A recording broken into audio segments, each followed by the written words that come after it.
itu tagarnya adalah Indonesia gelap. Lalu disangkal, tidak gelap, tidak. Indonesia baik-baik saja. Itu antitesanya. Biasa-biasa saja. Masih normal, masih wajar di pihak yang lain. Berarti ada dua pihak yang sedang kontradiksi. Di satu sisi masyarakat, rakyat banyak mengatakan Indonesia gelap. Banyak dibenarkan oleh para ahli. Lalu pihak lain yaitu pihak pemerintah, pihak penguasa mengatakan Indonesia tidak gelap. Baik-baik saja, normal-normal saja.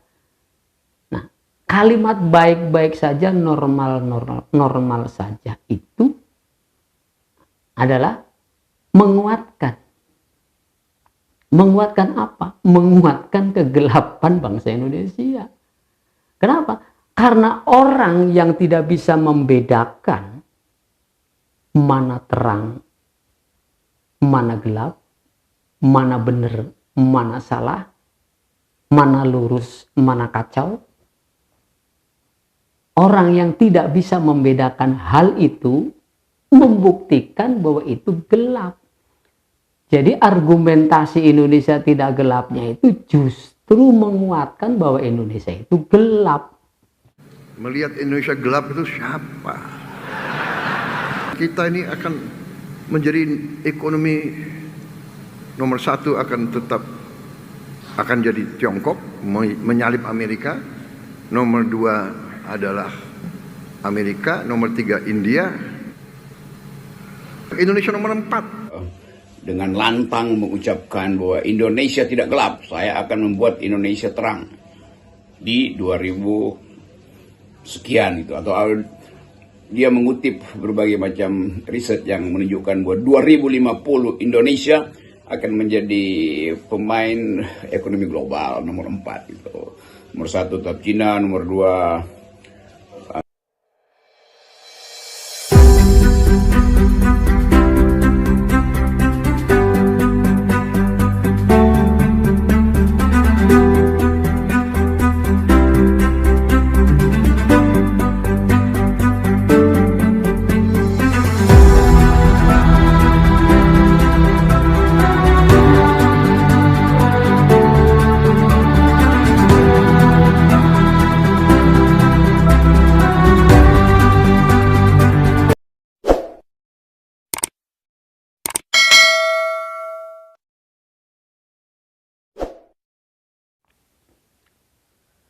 Assalamualaikum warahmatullahi wabarakatuh.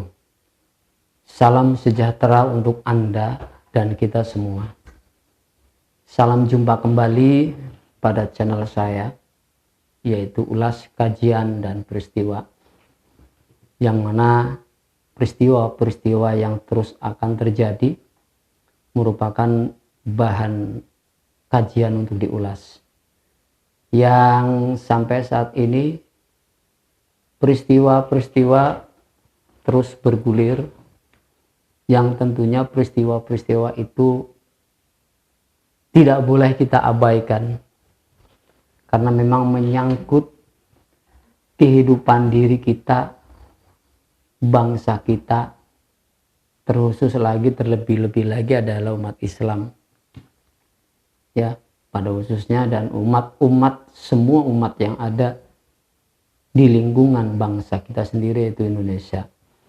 Saudara pemirsa yang semoga dirahmati Allah, tadi saudara sudah melihat bagaimana peristiwa-peristiwa yang terekam ya, terekam dalam berbagai media, baik media mainstream maupun media lokal ataupun media-media yang ditayangkan oleh para individu-individu melalui alat komunikasi mereka ya.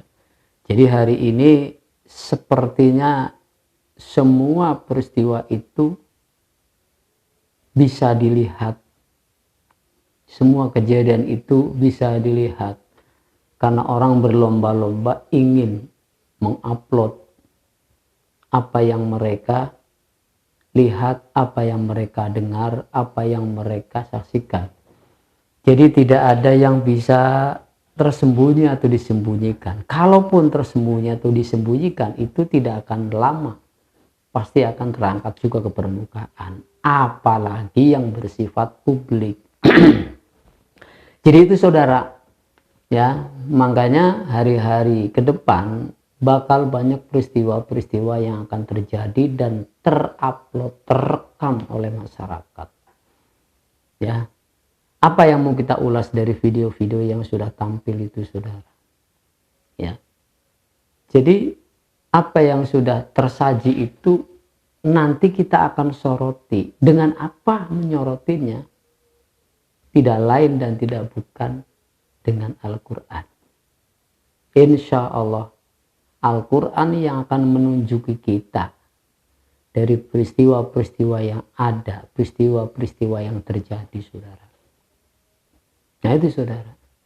Makanya amat sangat rugi bagi umat Islam khususnya yang tidak menjadikan Al-Quran ini sebagai hudan, sebagai petunjuk. Itu sangat rugi karena nantinya akan meraba-raba dan tidak tahu bagaimana jalan penyelesaiannya. Quran menjanjikan, karena Quran adalah milik dan ciptaan Allah yang disaranai untuk manusia, siapapun manusianya sebenarnya, ya, karena memang secara umum Allah berikan Al-Quran hudalin nas wa bayyinati minal huda wal furqan, sebagai petunjuk, sebagai hudan bagi dan untuk manusia, agar manusia terbimbing di dalam hidup dan kehidupannya. Nah itulah saudara, ini landasan saya untuk membahas, mengulas segala hal yang terjadi. Ya patokannya itu, patokannya Al-Quran, karena Al-Quran adalah miqdarul haq, untuk mengukur dan menimbang peristiwa-peristiwa yang terjadi dengan Al-Quran itu. Ya, kalau sudah menjadi keyakinan, ya buktikan keyakinan bahwa Al-Quran itu memang hudan, bahwa Al-Quran itu memang petunjuk, dan ada objek yang ditunjuk, begitu saudara. Ya itu dasarnya. Jadi apa yang terjadi itu merupakan ayat atau tanda, ya dalam bahasa Indonesianya tanda, bahasa Qur'annya ayat. Tanda adalah sesuatu yang bisa dilihat, bisa didengar. Kalau tidak bisa didengar, tidak bisa dilihat, ya bagaimana bisa disebut tanda? Ya, minimal bisa dilihat, itu tanda. Ya, ya itu saudara. Nah itu namanya ayat kauniyah. Kauniyah itu adalah fakta. Sedangkan ayat yang tertulis,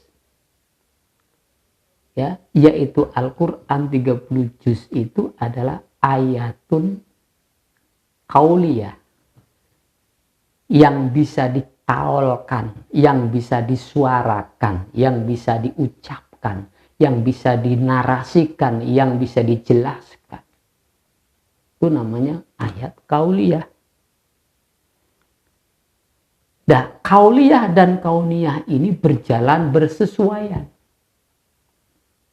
Ingat, jangan gunakan istilah cocok logi, jangan. Ya. Kalau Anda tidak bisa membedakan mana cocok logi, mana ayatun bayinat, jangan sembarangan ngomong itu cocok logi. Bukan. Saya jelaskan begini, saudara. Ketika peristiwa terjadi, itu ayat Allah. Lalu persesuaiannya di mana?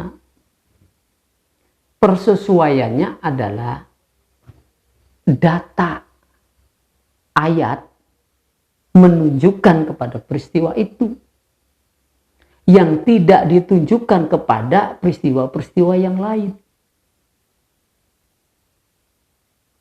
Mudahnya memberikan analog ini adalah seperti saudara membuka komputer yang dilengkapi dengan kursor. Nah, kursor ini adalah alat untuk mensorot mana yang dikehendaki. Begitu saudara. Jadi itu yang disorot. Itu yang dikursor. Jadi seperti itu. Jadi ayat Quran ini mengkursor. Ya, kalau yang tidak sesuai, kursor itu nggak berfungsi. Artinya memang bukan itu yang disoroti. Yang disoroti Al-Quran bukan itu. Jadi Al-Quran itu punya objek yang mau disorot, yang hendak diperlihatkan kepada kita. Itulah hudan namanya. Kalau istilahnya, kalau mau ditafsirkan ke yang lain, tidak pas. Tidak sesuai, tidak selaras. Tidak match. Nah, itu disebut namanya tafsir yang keliru gitu. Artinya kalau disorotin ke suatu, ada banyak objek secara variabel, asal sorot namanya, itu belum tentu pas. Tapi kalau memang sudah mengarah pas, itu pasti nggak keliru. Ya, pasti nggak keliru. Nah, dalam hal ini, agar saya bisa menjelaskan kepada saudara, ya, sekali lagi, yang terjadi itu ayat Allah. Peristiwa-peristiwa yang terjadi itu adalah ayat Allah. Fakta yang diperlihatkan oleh Allah. Lalu mana fakta hukumnya? Atau dasar hukumnya dari ayat. Nah, itu yang kita lihat. Gitu saudara. Itulah yang disebut maksud dengan persesuaian antara data dan fakta. Ketika data dan fakta bersesuaian, itulah hudan namanya. Itulah Quran berfungsi sebagai hudan. Baik, langsung saja saudara.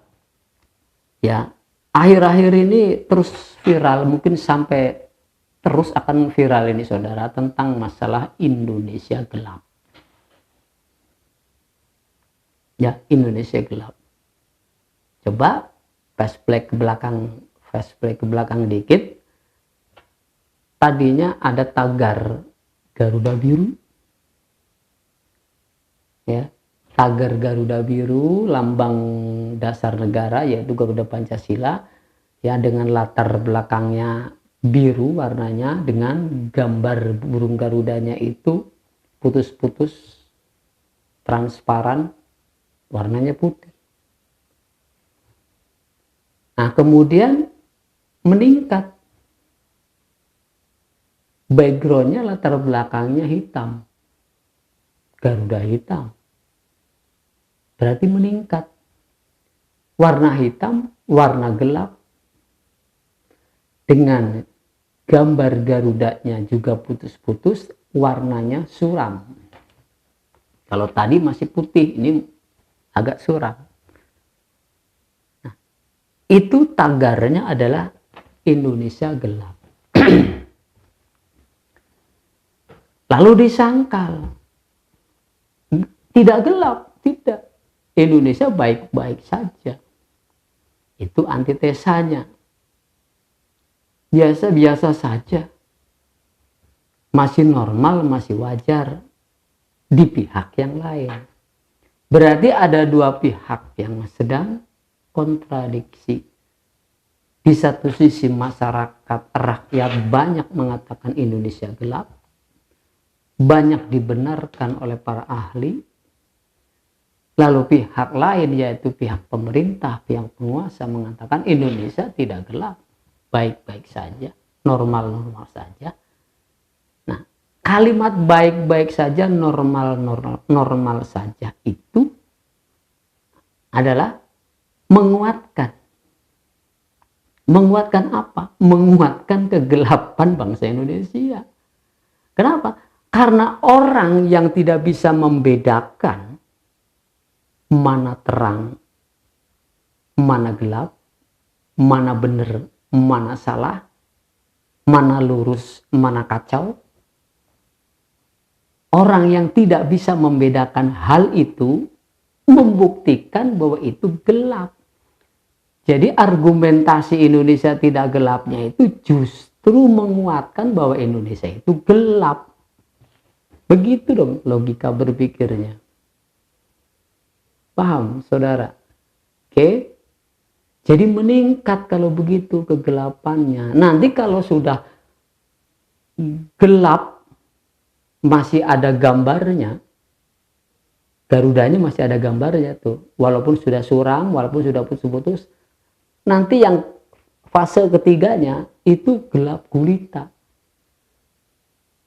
Gelap gulita proses selanjutnya. Gambarnya cuma hitam doang, hitam pekat. Gelap gulita. Bahasa sayanya itu petang dedet.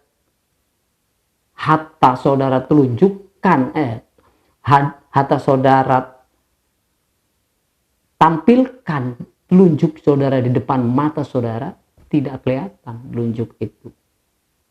Karena apa? Saking gelapnya, itulah yang disebut gulita. Itulah yang disebut akhir zaman. Ya? Jadi kalau ngebahas akhir zaman itu yang logik dan realis. Jangan kayak dongeng. Jadi peristiwa ini akan meningkat kepada gelap total. Dan itu pasti. Dari mana kita bisa melihat kepastian itu? Nah, ini baru saya buka ayatnya. A'udzubillahi minasyaitonirrajim. Bismillahirrahmanirrahim. Ayat ini tidak menyoroti bangsa lain. Tidak. Ayat ini nyoroti bangsa kita. Ayat ini kursornya diarahkan atau mengarah kepada bangsa Indonesia. Kepada wilayah Indonesia. A'udzubillahi minasyaitonirrajim. Bismillahirrahmanirrahim. Allahu waliyul ladzina amanu. Allah adalah walinya orang-orang yang beriman. Yukhrijuhum minadh-dhulumati ilan nur.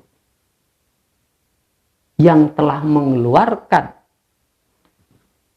dari gelap, dari kegelapan kepada terang.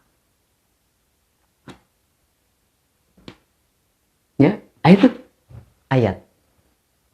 Yukhrijuhum minadh-dhulumati ilan nur. Itu Allah. Tapi sebaliknya, ya, walladzina kafaru, kaum pembangkang, kaum penentang, para penjahat, perampok, penyamun dan lain-lain lah, banyak sekali istilahnya. Itu adalah orang-orang kafir. Walladzina kafaru auliya. Aulia itu jamak. Kalau di atas wali.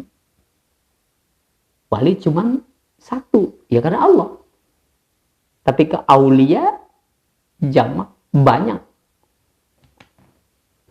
Aulia uhumut tauhud. Ya. Apa sih wali? Wali atau wala itu adalah pemimpin, itu adalah penguasa, bukan rakyat, bukan. Tapi pemimpin, penguasa yang memiliki kewenangan. Aulia namanya. Uhumut tauhid. Ya. Orang-orang kafir itu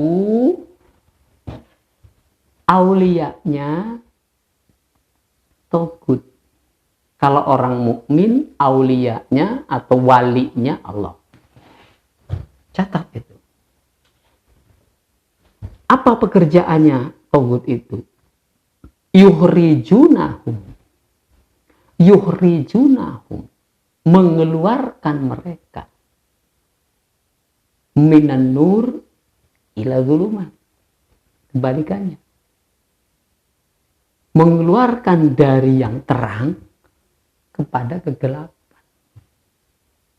Match. Nyambung. Adakah di negara-negara lain tagar tentang kegelapan? Tentang kezulumatan? Nggak ada. Ini ayat mau dibawa kemana? Ke Malaysia nggak cocok. Mau ditafsirkan ke Arab Saudi nggak cocok. Mau ditafsirkan ke Palestina nggak cocok. Mau diarahkan ke Amerika, ke Cina dan lain sebagainya nggak pas, nggak match. Itulah disebut teknologi kursor. Anda kalau mau membantah keterangan saya seperti ini, pakai ayat lagi, pakai dalil lagi, baru saya layani. Paham, saudara? Minaz zulumati ilan nur, ya, kegelapan dan keterangan. Jadi ini gelap dan terang. Jadi hari ini di Indonesia itu hak kontra batil sedang berlangsung. Rakyat di pihak yang hak, pemerintah di pihak yang batil. Itu fix. Ya.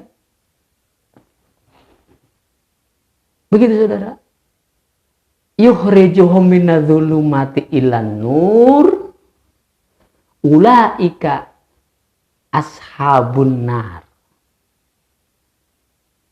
Mereka adalah golongan-golongan orang para ahli neraka.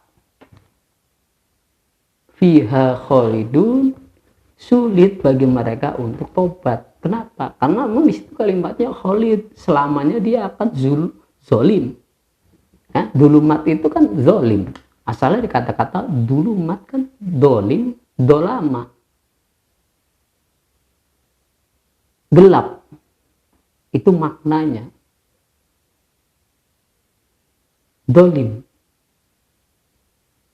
jahat. Jadi orang zolim adalah orang-orang yang berada di dalam kegelapan. Mereka senantiasa gelap mata kan, nggak lihat apa-apa, nggak ada petunjuk. Jadi mereka dengan senang, dengan leluasa, dengan bangga hati, dengan pongah, dengan kesombongannya melakukan tindak kejahatan. Makanya sulit untuk tobat. Nah, itu saudara gambarnya. Itu gambarannya. Ya. Itu image-nya. Jadi klop kan? Itu Quran data. Ya, surat Al-Baqarah itu saudara. Surat Al-Baqarah ayat 257. Saudara bisa buka, mudah, ya. Saudara baca terjemahannya, nah ini penjelasannya. Ya, saya yakin banyak kiai dan ustadz dan ulama itu sudah bisa menjelaskan hal ini. Nah, jadi antara fakta dengan data itu match, kesejalanan namanya. Jadi Al-Quran adalah ilmu tafsir, fakta adalah tafsirnya. Jadi yang menafsirkan Quran 2, surat 2 Al-Baqarah 257 adalah fakta. Jadi kalau ditafsir dengan fakta, itu nggak bisa dibantah. Mau pakai apa membantahnya, lah wong udah fakta. Nah, biasanya yang membantah fakta itu orang-orang kafir. Oh, bukan begitu maksudnya. Maksudnya begini, begini, begini. Tapi kalau dihajar lagi dengan ayat yang lain, dia akan membantah lagi. Yaitu orang kafir itu kan, apa sih namanya, keras kepala, bandel, urakan, apalagi ngeyel. Jadi kalau sudah ini ayatnya, itu faktanya, ngeyel dia. Jadi selalu ngeyel terhadap fakta. Mana buktinya, nuntut bukti. Begitu buktinya diperlihatkan, ditolak. Begitu. Ya memang ayatnya juga begitu. Jadi kita nggak perlu kesel, nggak perlu ini. Ya sodaqallahul azim aja saudara. Ya, karena memang orang kafir itu kerjaannya adalah menolak fakta. Innalladzina kafaru min ahlil kitab wal musyrikin finari jahannam. Kenapa? Karena kalau ditunjukkan faktanya itu adalah menolak. Ayatnya diimani, dibenarkan ayatnya. Benar ayat itu. Tapi begitu dikasih faktanya menolak dia. Ya, tuh surat lam yakunil aja sudah memperlihatkan wa ma tafarraqal ladzina utul kitab illa min ba'di ma ja'athumul bayyinah. Jadi orang-orang kafir itu dari ahli kitab, artinya orang yang berilmu, wal musyrikin yang senantiasa dualisme pendapatnya, munfakin, ya munafik, komplit tetap, ya, menolak fakta, ya, menolak bayinat itu kan fakta. Jadi begitu sudah. Oke, ini dasar ya untuk memberikan ulasan kepada kejadian yang akan terus terjadi. Jadi nggak ada ceritanya kalau melihat ayat ini bahwa mereka mau sadar. Ya. Jadi semakin mereka berupaya, karena upaya mereka itu bukan upaya menyelesaikan problem, tapi upaya menyembunyikan kesalahan, menyembunyikan kebohongan yang sudah dilakukan dengan kebohongan yang berikut, ya, menutupi kerusakan dengan kerusakan baru. Itu nggak bisa tidak, saudara. Karena begitu arahnya. Ketika Allah mau menjerumuskan orang yang menentangnya, maka dibenamkan sekalian. Jadi kalau kita mendoakan itu sia-sia. Sama seperti halnya Nabi Ibrahim mendoakan bapaknya. Ya. Seperti Nabi Nuh mendoakan anaknya supaya selamat. Ya. Kata Allah sia-sia doa itu. Karena memang mereka itu niatnya bukan untuk baik. Jadi kan orang kita mau lihat dari niatnya. Niatnya mau ngapain nih? Kalau niatnya ingin jahat ya sulit untuk tobat. Coba lihat akhir hayatnya Fir'aun. Coba lihat akhir hayatnya Namrud. Akhir hayatnya Abu Jahal, Abu Lahab. Ya. Bukan nggak dikasih kesempatan. Allah kasih kesempatan. Waktu untuk bertobat. Tapi yang bersangkutan tidak mempunyai niat untuk tobat. Kalaupun ada dalam kisah Fir'aun ini tobat, tapi terlambat karena sudah ditenggorokkan nyawanya. Ya udah, nggak ada waktu lagi.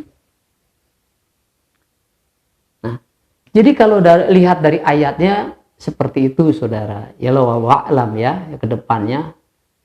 Memang dalam hitungan detik juga bisa berubah. Cuma kita bisa melihat dari peristiwa-peristiwa besar itu adalah orang-orang yang berniat buruk terhadap kehidupan itu tragis. Begitu, saudara. Ya. Nah, baik, saudara. Nah, sekarang bagaimana mengeksplor tentang masalah togut? Ya. Apa itu togut? Ya. Apa itu togut? Ya harus diperjelas. Nah, kalau saudara punya Apa itu kitab Quran atau punya Quran yang terjemahan terbitan Departemen Agama. Saya paling suka itu menggunakan Al-Quran terbitan Departemen Agama. Kenapa? Karena itu bukan tafsir, bukan Quran tafsir, tapi terjemahan. Bahasanya terjemahan. Ya memang kalau mau mentafsirkan Al-Quran itu ya dari terjemahannya dulu, sudah. Karena terjemahan itu bersifat translate. Beda antara tafsir dengan translate. Kalau translate itu pemindahan bahasa dari bahasa Arab, bahasa Quran, ya, kepada bahasa lain. Ya, dari bahasa Arab, bahasa Quran ke dalam bahasa Indonesia, itu namanya translate atau translasi. Itu bahasa Qurannya adalah, atau bahasa Arabnya adalah tarjim, at-tarjim. Nah, beda dengan at-tafsir. Kalau tafsir itu sudah bercampur pemikiran orang, pemikiran kiai katakan, pemikiran ulama katakan, pemikiran profesor atau para ahli ilmu katakanlah begitu. Jadi sudah ada di situ tafsiran-tafsiran, pemikiran-pemikiran disertai pendapat-pendapat dari ahli tafsir itu sendiri. Gitu saudara. Ya. Nah, makanya saya paling suka kalau menggunakan Al-Quran terjemahan. Ya. Karena menterjemah itu berbeda dengan mentafsir. Kalau mentafsir itu adalah andil di dalamnya pemikiran-pemikiran orang.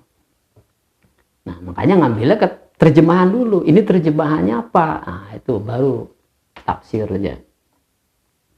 Nah, di dalam Quran itu ada footnote. Di dalam Quran ini saya seringnya dulu itu menggunakan Quran Departemen Agama itu yang terbitan lama, saudara. Nggak tahu terbitan yang baru sekarang masih seperti itu nggak. Ada footnote, ada catatan kaki. Itu membantu. Footnote itu menjelaskan, mencatat apa itu togut. Togut adalah ada 3 macamnya. Tapi nanti kesimpulannya 1, saudara, sebenarnya. Ya, ada 3. Berhala itu, togut itu 1 berhala. Ya, jadi apa itu togut? Berhala. Kemudian yang kedua, apa itu togut? Togut adalah orang. Orang yang menetapkan hukum secara curang. Itu catatan yang kedua. Catatan yang ketiga, siapa itu togut? Fir'aun. Jadi wujudnya adalah orang. Togut adalah orang. Togut adalah berhala. Jadi berhala itu wujudnya orang, bukan patung, saudara. Patung itu cuma lambang. Arca itu cuma lambang. Yang bisa dibikin orang. Yang bisa dibuat oleh orang. Perhatikan. Rasulullah dulu pada saat awal dakwah, siapa yang memusuhi Rasulullah? Abu Jahal CS. Abu Jahal CS itu di masa itu adalah disebut masa jahiliyah. Keyakinannya adalah penyembah berhala. Ada 300-an lebih patung-patung yang ditanam di sekitaran Ka'bah. Siapa yang membuat patung? Orang. Kenapa disembah? Kenapa diagung-agungkan? Itu kan patung-patungnya gambar-gambar orang, bahkan ada tokoh-tokoh yang di situ diagungkan, dibentuk patung. Nah, ketika orang tidak mau menyembah patung itu, yang marah siapa? Patungnya, arcanya. Yang marah pasti Abu Jahal, Abu Lahab, penguasa setempat yang marah. Makanya Nabi menghancurkan patung-patung itu setelah Abu Jahalnya dilumpuhkan. Ya, itu Futu Mekah kan, ya, kembali ke Mekah, menguasai Mekah, ya. Setelah Mekah dapat ditaklukkan, baru patungnya dihancurkan. Jadi kan bukan patungnya yang disembah. Abu Jahalnya itu, Abu Lahabnya itulah yang berhala. Ya. Jadi jangan cetek berpikirnya. Keris, orang nyembah keris berhala, orang nyembah pohon berhala, musyrik dan sebagainya. Dikiranya yang pohonnya itulah berhalanya, dikiranya kerisnya itu, dikiranya batu cincinnya itu yang berhala. Bukan, yang berhala itu orang yang membuat cerita itu berhalanya. Kalau katakan di sini ada kepala suku, ya kepala sukunya itu yang mengharuskan penduduknya itu untuk menyembah sesuatu. Apakah itu bentuknya pohon, apakah itu bentuknya patung, apakah itu bentuknya apalah. Jadi sekali lagi memahami berhala itu ya jangan cetek. Berhala itu orang, udah selesai, titik. Orang yang bagaimana? Orang yang suka membuat hukum secara curang dan menjadi penguasa terhadap kehidupan. Itulah berhala. Yang menentukan hidupmu di dunia ini dengan berbagai macam cara berdasarkan hukum-hukum yang dia buat, itulah berhala namanya. Itulah togut. Paham saudara sampai di sini? Nah, baru bisa dielaborasi apa itu berhala, apa itu orang yang menetapkan hukum secara curang, siapa itu, kemudian bagaimana Fir'aun berbuat dan bertindak. Ini kan bisa dijelaskan satu persatunya. Baru klopkan dengan fakta yang ada. Bukan cocok logi, bukan. Ya. Jadi kalau komen di saya gitu kan, di channel saya, komen, ya, kalau komen itu jangan buatlah argumentasinya. Jadi saya suka dibantah, saya senang dibantah, disanggah, saya suka. Dengan cara apa membantah yang saya jelaskan ini, yang saya uraikan ini? Dengan dalil lagi, dengan argumentasi lagi, dengan ilmu lagi. Jangan kayak orang marah. Ya, apalagi menghujat, apalagi membuli. Wah, itu mah udah saya singkirin aja. Nggak bakal saya jawab. Kalaupun mau saya jawab akan saya sadarkan keliru apa yang diajukan dalam bertanya. Silakan, saya suka dibantah, saya suka disanggah, saya suka ditentang apa yang saya uraikan. Tapi caranya bagaimana? Dengan argumentasi. Membuktikan bahwa Anda berilmu. Karena ini ilmu yang disampaikan, bukan sekedar mencocok-cocokkan, bukan. Ya, cocok logi itu istilah ya yang baru-baru ini muncul ketika ada orang menafsirkan Al-Quran dipas-paskan begitu katanya. Itu cocok logi namanya. Dengan cocok logi artinya apa? Ya, konotasi negatifnya Quran dicocokkan dengan pemikiran kita. Padahal tidak demikian. Ya, logika kita mesti tunduk kepada Quran. Bagaimana caranya kita, bagaimana taunya kita cocok otak kita, pikiran kita dengan Quran? Ya ikuti alurnya. Alur Quran itu menjelaskan tentang apa, objeknya mana, ya, kalimatnya sendiri menunjukkan, menjelaskan tentang apa, kan itu namanya. Kalau cocok logi itu adalah mencari pembenaran. Apa yang ada dalam pikirannya Apa yang menjadi pendapatnya, dicari ayatnya, dicari hadisnya, lalu untuk membenarkan pendapatnya. Itu namanya cocok logi, saudara. Paham? Maka argumentasinya berikan jika ingin menyanggah apa yang saya jelaskan. Nah itu saudara. Jadi berhala itu saudara, ya, yang diibadahi orang, yang disembah orang, yang mengibadahinya, yang menyembahnya itu disebut musyrik. Ya. Jadi ada abadu togut, abdinya togut, penyembah togut, itu namanya penyembah berhala. Ya.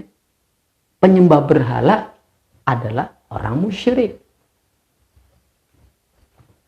Makanya penyembah berhala itu, ya, kalau berhalanya sendiri apa namanya? Berhalanya sendiri adalah andadan. Apa itu andadan? Tandingan. Ya. Berhala itu adalah seseorang yang dituhankan. Penyembahnya disebut musyrik. Kenapa musyrik? Karena dia menyembah dua Tuhan. Untuk urusan agama dia sembah Allah. Untuk urusan kehidupan sehari-hari dia sembah pimpinannya. Paham? Pimpinannya seperti apa? Yaitu tadi pimpinan yang semodel Fir'aun. Pemimpin yang bisa membuat hukum untuk mencurangi masyarakat. Itulah togut namanya. Ya.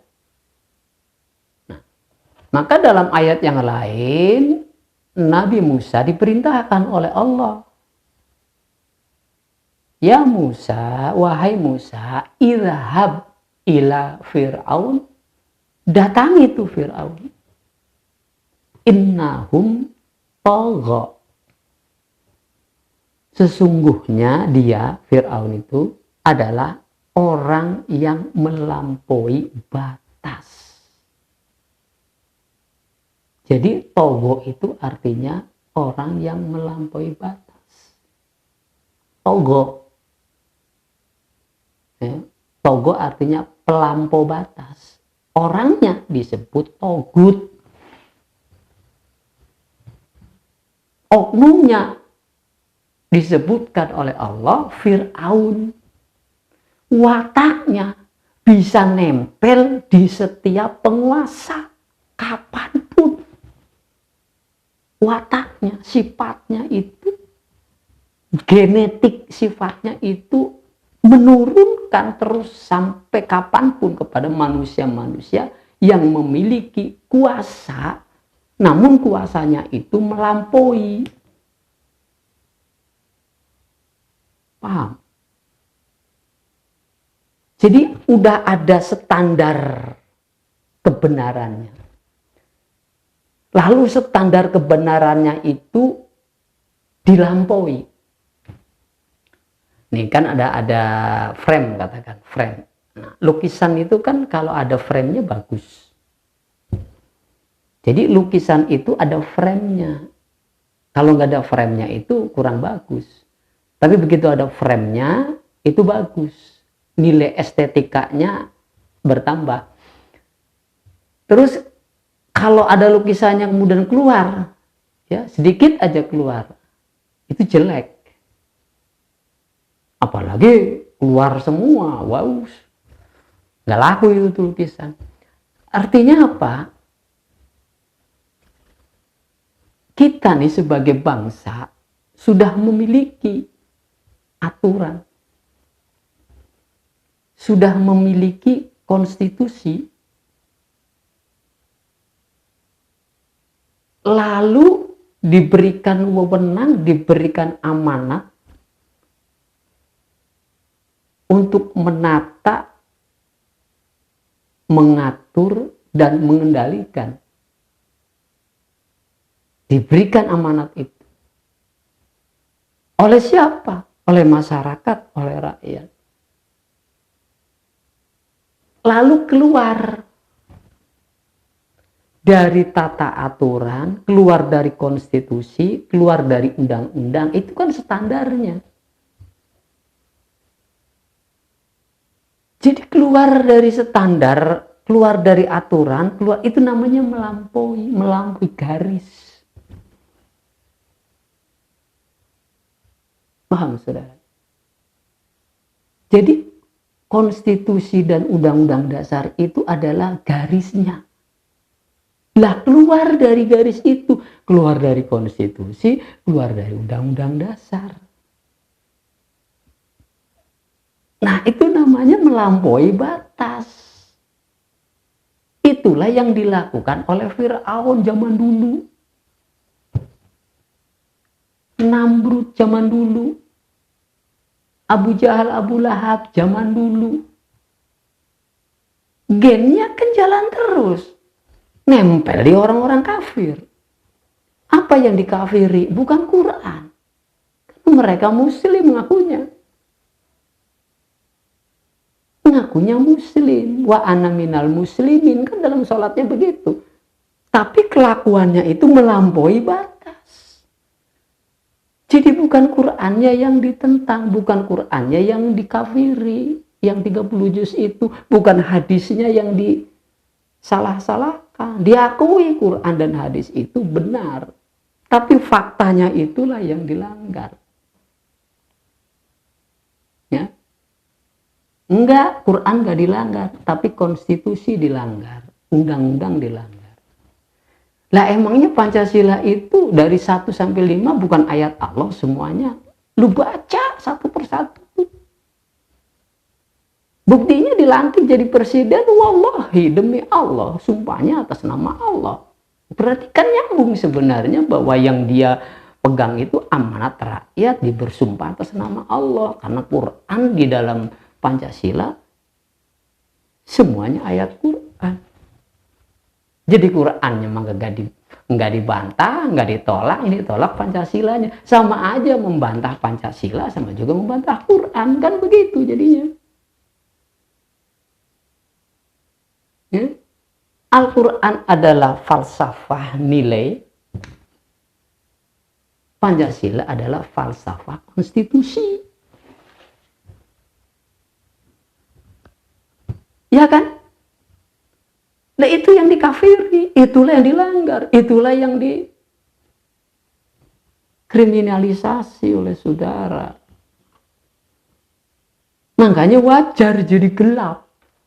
Gelap, nggak tahu lagi bagaimana yang harus diperbuat. Makanya setiap langkahnya itu akan mengandung kemudaratan. Ngambil langkah ini salah, ngambil langkah itu salah, ngambil langkah ini salah, ngambil langkah itu dikritik, ngambil langkah ini dibully. Ya itulah lagi diazab begitu namanya. Jadi nggak akan pernah benar. Ya. Hati kecil saya sih masih berharap, memang berdoa barangkali 1 detik 2 detik itu orang bisa berubah pikirannya. Ya. Tapi sekali lagi terlalu banyak orang yang pesimis karena dalam ceritanya itu tidak ada yang namanya penguasa zalim itu tobat. Penguasa zalim itu berujung tragis. Ahlun nar begitu. Nah, oleh karenanya, saudara, nah ini sebagai satu pembelajaran ya bagi kita semua. Tapi memang nur itu, cahaya itu, terang itu, siang itu diawali dari gelap. Betul juga. Bukan juga ya, memang benar alaminya begitu. Mesti gelap dulu sampai gulita. Nah kalau sudah gulita baru Allah yukhrijuhum minan dzulumatil nur. Maka berlindunglah kepada Allah yang akan mengeluarkan dari gelap gulita. Nah, karena belum gulita nih saudara. Ini satu babak lagi gulita namanya. Baru akan cahayanya akan muncul. Siapa yang akan memunculkan? Rakyat. Maka rakyat nggak perlu gelisah, nggak perlu khawatir, ada Allah. Nah, Jadi sebenarnya yang sedang menderita dengan amat sangat itu adalah para orang kaya, para penguasa yang rakus itu, yang zolim itu, yang serakah itu, dia sedang gelisah. Itulah kehidupan neraka namanya.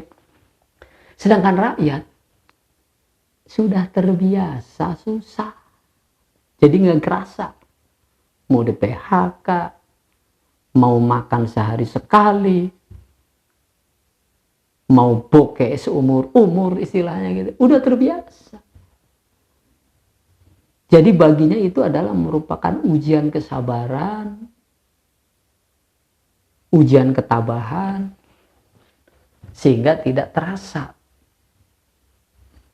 Tapi bagi orang-orang kaya, bagi orang-orang yang gelimang harta, justru sebaliknya sedang resah, sedang gelisah. Apa buktinya? Mereka sedang berusaha menutupi. Ibaratnya menyuci kesalahan dengan air comberan. Ada di dalam kubangan air kotor, mandi pakai air kotor, membersihkan dengan air kotor. Ya bagaimana mau bersih? Kan itu yang terjadi, saudara. Itu fakta semua. Jadi sekali lagi ayat ini nggak cocok kalau mau ditafsirkan ke Mesir, ke Arab, ke negara-negara Barat, ke negara-negara Timur seperti Cina. Nggak cocok, saudara. Nah, itu bentuk lain lagi nanti ayatnya. Bukan ayat ini. Surat Al-Baqarah 2257. Ayo, silahkan. Mana kiai, ustadz, ulama, barangkali ada penafsiran yang lain. Silahkan. Itu fakta, itu ayat. Ya. Baik, saudara. Ini nadhiron namanya. Peringatan. Untuk kita semua. Baik yang beriman maupun yang kafir. Jadi peristiwa-peristiwa yang sedang terjadi terus disoroti oleh Quran, terus disoroti oleh Allah, terus dipantau. Makanya akan diangkat terus secara viral oleh masyarakat. Itu bentuk kerja Allah dalam memperlihatkan kezaliman. Jadi ya, dalam channel saya ini insya Allah terus akan membahas hal-hal seperti itu. Supaya melek bahwa Quran itu memang petunjuk, bahwa Quran itu memang hudan, bukan sekedar pembelajaran-pembelajaran biasa yang mesti nyantren puluhan tahun tapi nggak ngerti-ngerti Quran, nggak ngerti, nggak paham fungsi Quran, cuman untuk ceramah, ngadem-ngademin doang, ya, kamu harus baik, kamu harus bikin dan sebagainya. Bukan. Baca sekian pahalanya sekian, baca sekian, satu huruf aja udah pahalanya. Begitu, saudara. Ya kalau hanya tenggelam di situ doang, saudara, buta, nggak ngerti, nggak bisa membaca keadaan. Ini mahrotnya salah, ini hurufnya salah, mestinya begini-begini. Kalau itu saja yang diuyak-uyuk, tenggelam, saudara, nggak manfaat apa-apa selain hanya bisa membaca dan menulis, melantunkan dengan baik huruf-hurufnya, lagu-lagunya, tapi buta terhadap keadaan. Kan itu. Ya. Bukan ngecilin, bukan. Itu bagus, itu baik semuanya. Namun sempurnakan. Lihat faktanya bagaimana. Karena fungsi utamanya Quran adalah hudan. Sekali lagi, hudan, petunjuk, miqdarul haq. Petunjuk yang paling benar, ya, yang paling benar, petunjuk yang benar gitu aja. Kalau ada paling benar, ada yang benar-benar lain lagi. Udah, pokoknya cuma hak batil itu doang. Inilah Quran, petunjuk yang benar. Selain Quran salah, selain Quran batil, selain Quran nggak valid, gitu aja. Demikian hadanallahu iyyakum ajmain. Walhamdulillahirabbil alamin.